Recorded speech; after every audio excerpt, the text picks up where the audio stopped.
कार्यक्रम के पुण्यार्चक हैं आयोजक श्री दिगंबर जैन साधु सेवा समिति, शामली, उत्तर प्रदेश। सभी गुरु भक्तों का एक ही प्रण, साधु सेवा और समर्पण। इसी भाव एवं भावना के साथ कार्य कर रहा है साधु सेवा ट्रस्ट। हम जानते हैं हमारे गुरुओं ने हमें इतना सब कुछ दिया, परंतु हमने अपने गुरुओं के लिए क्या किया, ये सवाल जरूर उठता है।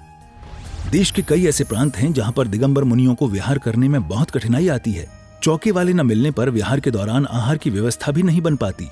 कई गांव व शहर आज भी ऐसे हैं जहां साधु संतों के चातुर्मास नहीं हुए हैं। इन सब को देखते हुए श्री साधु सेवा ट्रस्ट का उदय हुआ, जिससे दिगंबर मुनियों के आहार, विहार, प्रवास आदि की व्यवस्था को सुचारू रूप से बनाया जा सके, जिसके माध्यम से हमारा समाज, धर्म, संस्कृति सब सुरक्षित रह सकते हैं। क्यों न हम भी अपनी चंचला लक्ष्मी का सदुपयोग करें एवं अपने सच्चे गुरुओं की रक्षार्थ हेतु आगे आएं। योजना: परम संरक्षक 1,11,111 रुपए, वरिष्ठ संरक्षक 51,151 रुपए, संरक्षक 31,131 रुपए, आजीवन सदस्य 21,121 रुपए, सदस्य 11,111 रुपए। खाता विवरण: account name VVSP Sadhu Seva trust, bank name HDFC bank limited, account number 50200073358170, IFSC code HDFC 0001273, trust PAN card AADTV 8567E, mail ID vvspsadhusevatrust@gmail.com।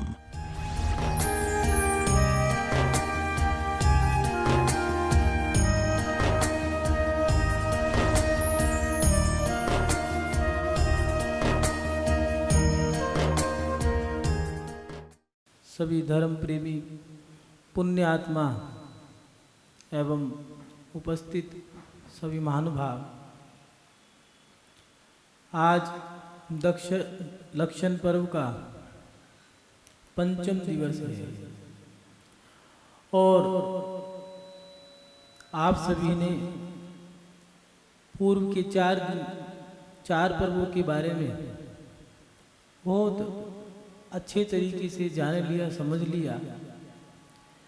क्रोध का त्याग करने से क्षमा धर्म आता है, अहंकार का त्याग करने से मार्दव धर्म आता है, मायाचारी के जाने से आर्जव धर्म आता है और लोभ कषाय जब ये चली जाती है तो हमारे जीवन में उत्तम, क्षमा, मार्दव, आर्जव, शौच ये चार धर्म आ जाते हैं। ये चार कषाय व्यक्ति को अपने रस्सी के बल से, अपने बल से उसे कस लेती है, उसकी आत्मा को कस लेती है। इसलिए इन कषायों को हमें पहले त्यागना होगा, तब जाकर के चार धाम हमारे अंदर में आएंगे। और उसके बाद सत्य धर्म दिया है। लोग कहते हैं शौच धर्म पहले क्यों नहीं दिया? जब तक अंतरंग में शुद्धि नहीं होगी तब तक हम सत्य धर्म धारण नहीं कर सकते। आज सत्य धर्म का दिन है, उत्तम धर्म है। ये 10 के 10 पर्व उत्तम है, इसलिए इन सभी धर्मों के आगे उत्तम धर्म लिखा है। आज उत्तम सत्य धर्म का दिवस है। सत्य धर्म कब आता है? जब झूठ चला जाता है। चार कषायों के जाने से हमारे अंतरंग में शुद्धि हो गई है, पवित्रता आ गई है। अब हमें अंतरंग से ही मन करता है कि जो बोले सच बोले। सत्य धर्म कब आएगा? जब झूठ चला जाएगा। लेकिन इस झूठ से कैसे बचें? झूठ बहुत सरलता से बोल दिया जाता है। आज के समय में जितना झूठ का इस्तेमाल किया जाता है, शायद कोई दूसरी चीज़ होगी। तो इस झूठ से बचने के उपाय क्या हैं? हम पहले इन्हें जान लें, तब जाकर के हम अपने जीवन में सत्य धर्म को स्वीकार करेंगे। मात्र सत्य धर्म को देखना, उसकी पूजा करना ही सत्य धर्म को मनाना नहीं है। हम अपने जीवन में सत्य धर्म को पहले जानें और सत्य से विपरीत क्या है? झूठ। उस झूठ को जाने पहले। झूठ कैसे हम त्यागें, इससे कैसे बचें, इसके लिए आचार्य भगवान ने कुछ उपाय बताए हैं। वो कौन कौन से हैं? पहला उपाय दिया है, झूठ बोलने से पहले ये जाने कि झूठ बोलने से क्या हानि होती है, क्या लाभ होता है। कितनी हानि झूठ बोलने से होगी, कितनी जो मैं झूठ बोलने जा रहा हूँ उस झूठ से कितना नुकसान होगा, कितना बड़ा भुगतान मुझे करना होगा, पहले ये जान लो तब जाकर के झूठ बोलो। क्योंकि झूठ बोलने से हानि बहुत है। झूठ बोलने से सबसे पहले आपसी विश्वास खत्म हो जाता है। व्यक्ति सामने वाले व्यक्ति पर विश्वास नहीं करता। पत्नी और पति में जितना झूठ होगा, या फिर माता पिता, भाई बहन, पुत्र पुत्री में, पति पत्नी में, अड़ोस पड़ोस में, कुटुंब परिवार में, या सामाजिक रिश्तेदारियों में, या व्यवहारिकता में जितना आप झूठ बोलोगे उतना व्यक्ति आपको शक की निगाहों से देखेगा, विश्वास नहीं कर पाएगा। इसलिए विश्वास जमाने के लिए, रिश्ता मजबूत करने के लिए आपको सत्य का इस्तेमाल करना होगा।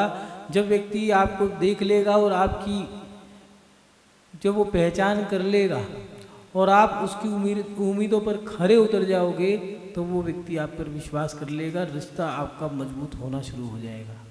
कभी कभार ऐसा भी होता है कि झूठ बोलने वाले व्यक्ति के रिश्ते धीरे धीरे टूटने लगते हैं।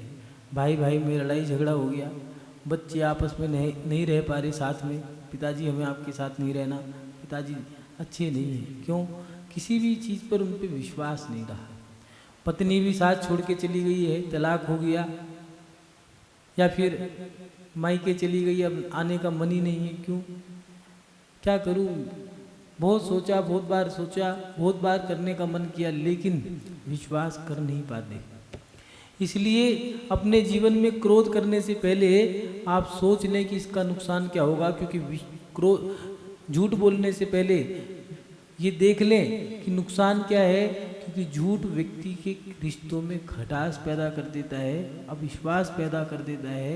व्यक्ति धीरे धीरे निगाहों से गिरता है और फिर दिल से भी गिर जाता है। कांच टूटने के बाद जुड़ता नहीं है, विश्वास टूटने के बाद नहीं जुड़ता, ऐसी दरार पड़ जाती है। एक बार रिश्ता टूट जाए, दोबारा जोड़ने पर गांठ पड़ जाती है।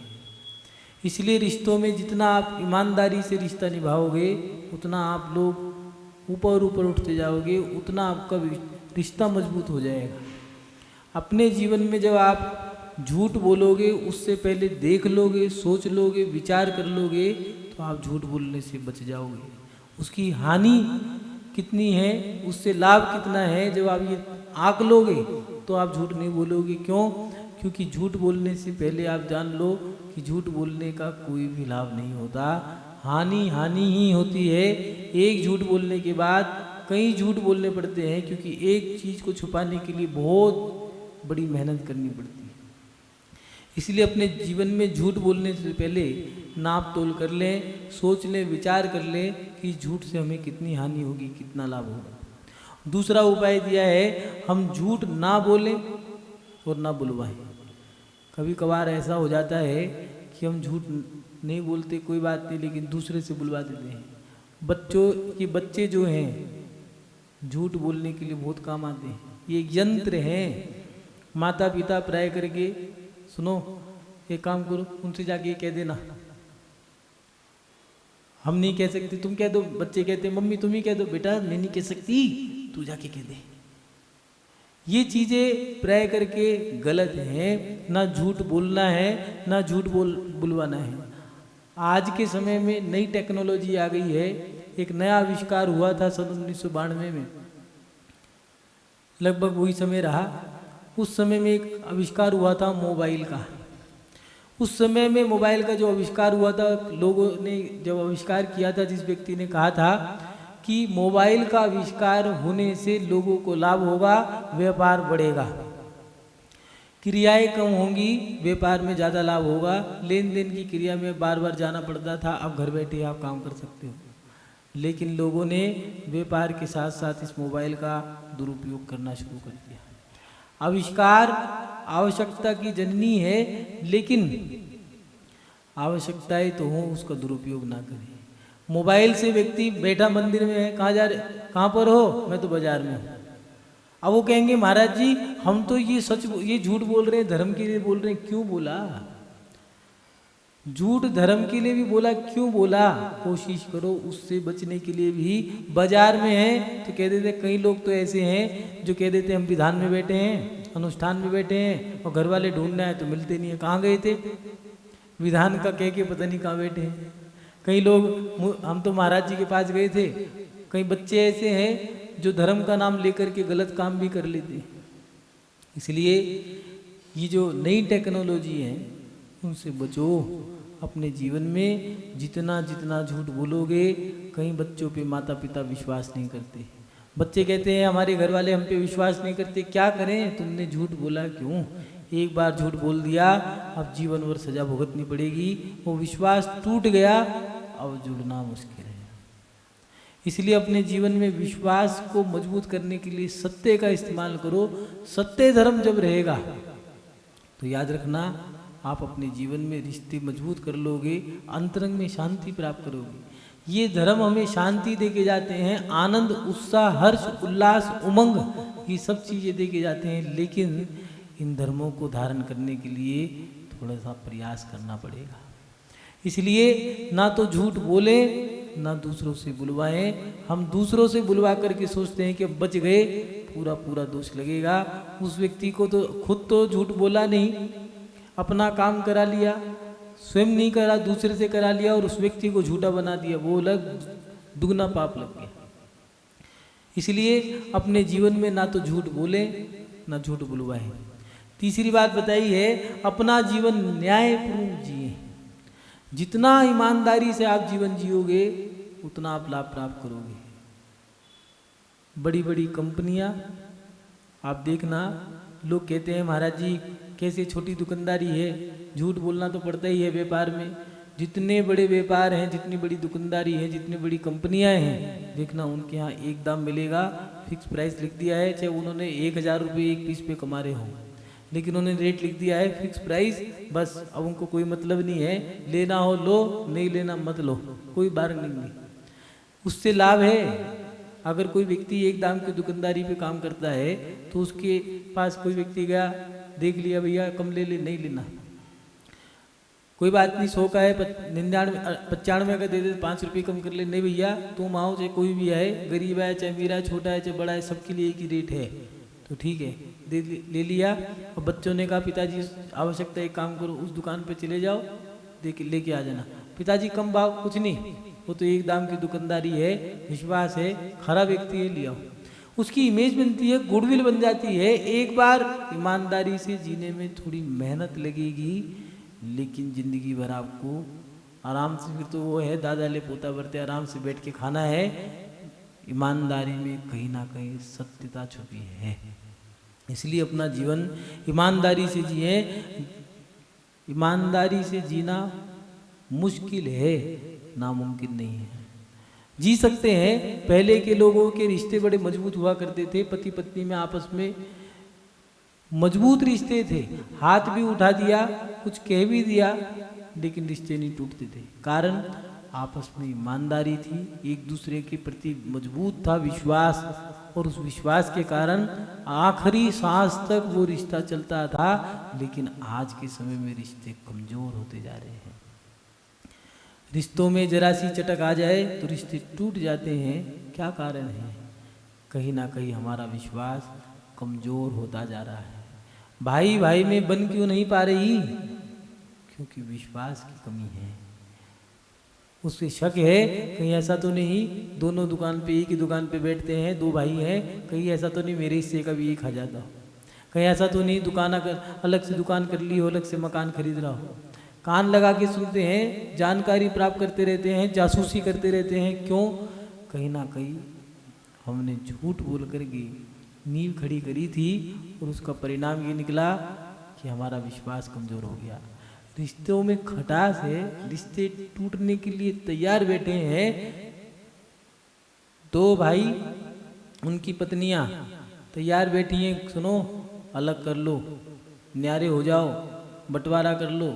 वो भी दोनों भाई भी कह रहे हैं कोई बात नहीं, जिस दिन लड़ाई होगी उस दिन बंटवारा कर लेंगे, शांति से बैठे रहो, जो होगा बस एक बार में हो जाना है। क्यों? क्योंकि अंतरंग में खटास है। ये बातें कब निकल के आई? जब खटास होती है। रिश्ते मजबूत कब होते हैं? जब इनमें विश्वास होता है। पहले के लोगों के रिश्ते मजबूत थे, भाई भाई बंटवारे से डरते थे, कहते थे भाई अलग नहीं होना, मर जाएंगे हम, ना तो गांव छोड़ेंगे ना अपना घर छोड़ेंगे। उनमें प्यार था, आपसी विश्वास था, सत्यता था, ईमानदारी थी और वो रिश्ते मजबूत थे। आज के रिश्ते खोखले हैं, अंतरंग में शांति नहीं है। छत पे बैठे बैठे पूरा दिन गुजार दिया करते थे, पेड़ के नीचे बैठे हैं, अंतरंग में शांति थी। आज हमारी कषाय तीर होने के कारण, झूठ सच के व्यापार के कारण हम परेशान हैं, दुखी हैं। इसलिए कोशिश करो न्यायपूर्ण जीवन जीने का। न्याय ये कहता है जितना समय जिसको देना है उतना दो, जितना आपको करना है उतना ही करना है, उससे ज़्यादा भी नहीं करना, उससे कम भी नहीं करना। अपना तन मन धन जो भी आपको इस्तेमाल करना है ईमानदारी से सत्यता के साथ इस्तेमाल करना है, ना ज़्यादा करना है ना ज़्यादा कम करना है। इसलिए अपने जीवन को ईमानदारी से न्यायपूर्ण जीवन जिए और उसके साथ साथ ऐसा सच भी ना बोलें जिससे किसी को दुख हो, जिसको आघात पहुँचे।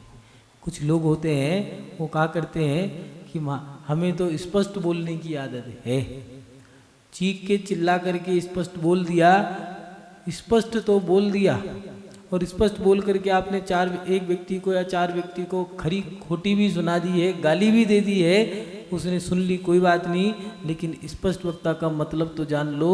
स्पष्ट वक्ता का मतलब होता है जो स्पष्ट बोले और जो स्पष्ट सुन सके वही व्यक्ति स्पष्ट वक्ता होता है।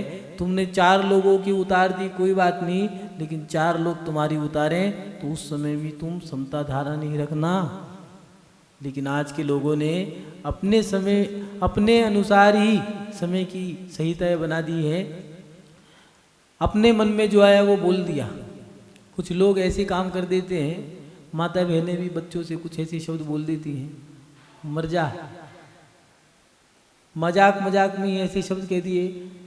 2 बेटे हैं या 2 बेटियां हैं या 4 बच्चे हैं, बांट लिए हैं, सुनो छोटा बेटा मेरा बड़ा तुम्हारा। क्या जरूरत थी ऐसा कहने की?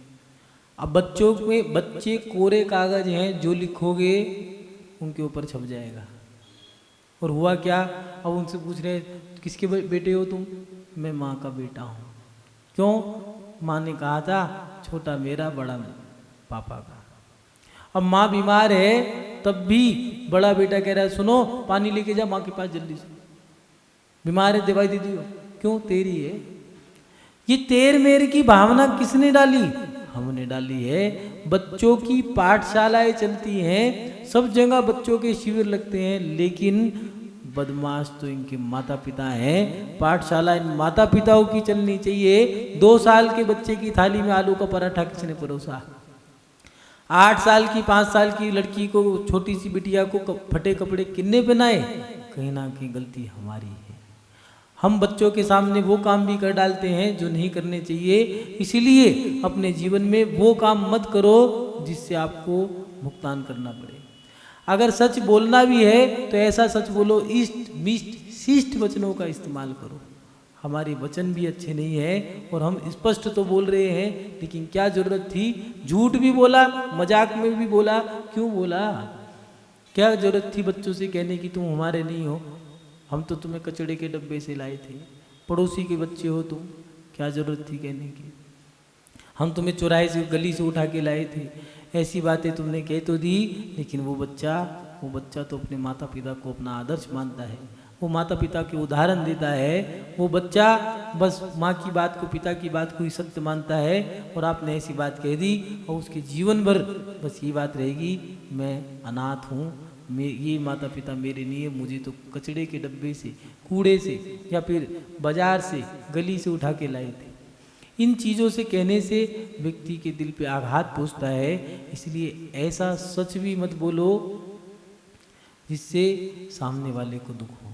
पहले लोग आपस में मंथन की कर लिया करते थे, लेकिन आज एक ही परिवार के 2 भाई या दोनों बहनें या नंद भावज एक साथ बैठ करके मन तन की नहीं कर सकती। क्यों? क्योंकि आज के समय में लोग रोक के पूछते हैं, हंस के उड़ा देते हैं। कोई बात चल रही हो, भैया तुझे क्या पता, मुझे पता है। क्यों? मैं तो पूरे दिन वही बैठता हूँ, मुझसे पूछ, मैं सब जानता हूँ उसके बारे में। क्या जानता है बता, ये क्या जरूरत थी बताने की। किसी ने आपको अपना दिल, अपना मन आपके सामने निकाल के रख दिया है। जब व्यक्ति अपने मन की बात कहता है तो उसको वो विश्वास, उसको अपना भगवान मान लेता है, उसके ऊपर चरम सीमा का विश्वास होता है उस व्यक्ति के ऊपर, और आपने उसको दगाबाजी कर दी तो उसका रिजल्ट है आज आपकी मन की बात कोई सुनने वाला नहीं है। लोग चीख चीख के, चिल्ला चिल्ला के अपने अंतरंग की बातें कहना चाहते हैं, लेकिन कोई सुनने वाला नहीं है। भगवान पाषाण के हैं, धातु के हैं, बोलते नहीं, मौन है, जिनवानी ताले में बंद है। गुरुओं के पास समय नहीं है, घर के व्यक्ति सुनना नहीं चाहते। अब करें क्या? उसका भुगतान आपको करना पड़ रहा है और करते रहोगे। क्यों? क्योंकि आपने व्यक्ति को इस्तेमाल किया। सच भी ऐसा मत बोलो जिससे कि हानि हो। एक व्यक्ति था, महाभारत का उदाहरण आता है। द्रौपदी ने क्या कहा था? अंधे का पुत्र अंधा। बात सच थी, वो अहंकार में अंधा था, एक मोह में अंधा था। बात तो उन्हें सच कही थी, लेकिन ऐसा स्पष्ट सच बोल दिया कि इतना बड़ा महाभारत घमासान हो गया युद्ध कि आज तक का इतिहास है कुरुक्षेत्र में, वहाँ की मट्टी आज भी लाल है। महानुभाव, सोच समझ के बोलो, कभी भी ऐसा काम मत करो जिससे आपको नुकसान पहुँचे। झूठ बोलने में अच्छा लगता है, उसके परिणाम बुरे हैं। एक व्यक्ति था, सेठ जी के यहाँ पर, उन्होंने कहा नौकरी दे दो। उन सेठ जी ने पूछा कोई ऐब है? कोई ऐब नहीं है। नौकरी पक्की कर दी।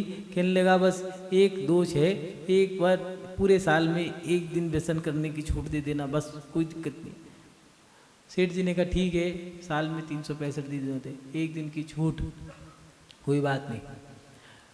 साल के 6 महीने बीत गए, पेट में थोड़ी सी हुड़क लगी।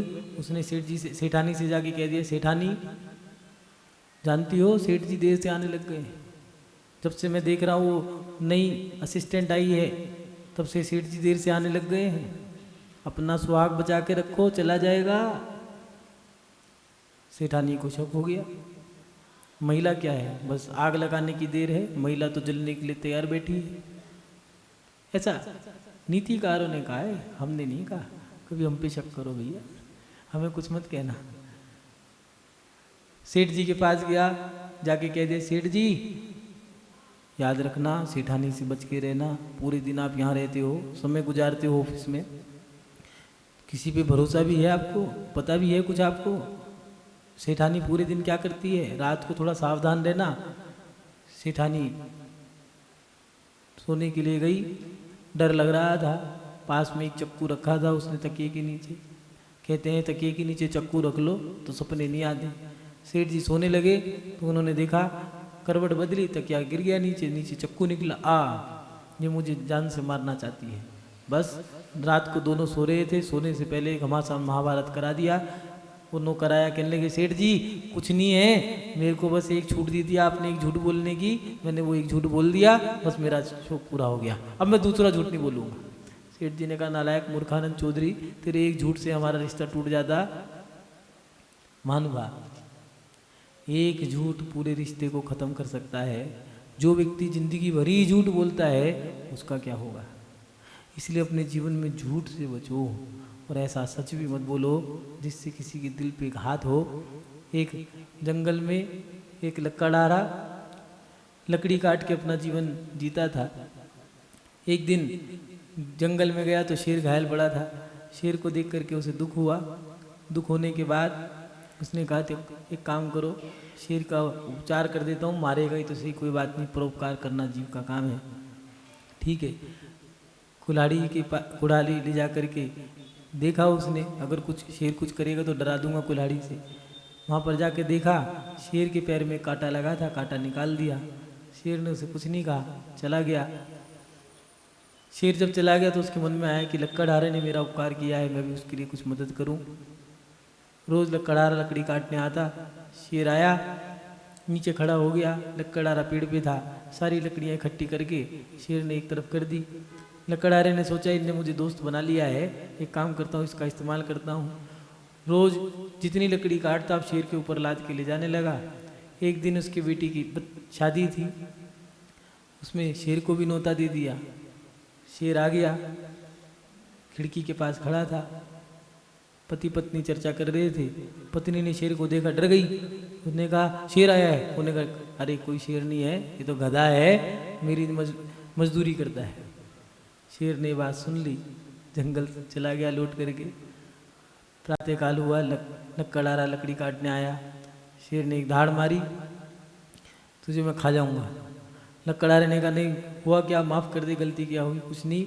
उसने कहा कुल्हाड़ी उठा मेरे पैर पे मार दे, ये पैर काट दे मेरा। उसने कहा बात क्या है? कहने के तुझे जान से मार दूंगा, खा जाऊंगा, मेरा पैर काट दे, छोड़ूंगा नहीं, और पैर काट देगा मैं तुझे माफ़ कर दूंगा। लकड़हारे ने उसको कुल्हाड़ी से लेकर के उसका पैर काट दिया। शेर ने कहा इस कुल्हाड़ी का घाव मुझे एहसास नहीं होता, मैं तेरे यहाँ गया था, तूने मुझे जो गधा कहा है वो बड़े दिल पे छुआ है। महानुभाव, कभी ऐसी कटु बात मत बोलो जिससे कि व्यक्ति को बुरी लग जाए, आघात हो जाए। नीतिकारों ने कहा भी है, गोली से बोली बुरी जो दिल में लग जाए, गोली तो सहले मनुष्य बोली सही ना जाए। एक बेटे ने पिता से कह दिया है, पिता मर जाते तो अच्छा था। वो पिता जीते जी मर गया।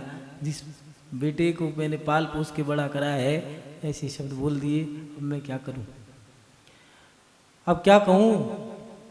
कभी कभार बच्चे बड़े हो जाते हैं, जवानी का जोश है, कोई बात नहीं, थोड़ा सावधान रहो, तुम्हारे माता पिता है, ऐसे शब्द मत बोलो जिससे ज़िंदगी में कभी तुम निगाहें ना मिला पाओ। रिश्ते भी तोड़ने हो तो कोई बात नहीं, बोलना बंद कर दो, आना जाना बंद कर दो, कोई बात नहीं, लेकिन इतनी शर्म तो बचा के रखो, जब मिलो आपस में तो निगाहें तो मिला लो। इसलिए ऐसे कोई शब्द मत बोलो जिससे वो गोली की तरह दिल में चुभ जाए। तुम मर जाता तो बढ़िया था, क्या जरूरत थी ऐसी बात कहने की। आज रिश्ते ऐसे हो गए हैं घरों के अंदर कि लोग डरे हैं, कारण हम स्पष्ट बोलने लग गए हैं, जो मन में आए वो बोलने। सारी संहिताएं, सारी मर्यादाएं हमने तोड़ दी हैं और उसका दुष्परिणाम हम भुगत रहे हैं। महानुभाव, अपने जीवन में झूठ बोलने से पहले अपने आप को देख लें, तोल लें, हानि कितनी होगी, लाभ कितना होगा। उसके साथ साथ हम झूठ ना बोलें, ना बुलवाएं। तीसरी बात, न्यायपूर्ण जीवन जिए, ईमानदारी से जीवन जिए। कुछ लोग कहा करते थे, सच्चाई छिप नहीं सकती कभी झूठे असूलों से, खुशबू आ नहीं सकती कभी कागज के फूलों से। इस कार्यक्रम के पुण्यार्चक थे आयोजक श्री दिगंबर जैन साधु सेवा समिति, शामली, उत्तर प्रदेश।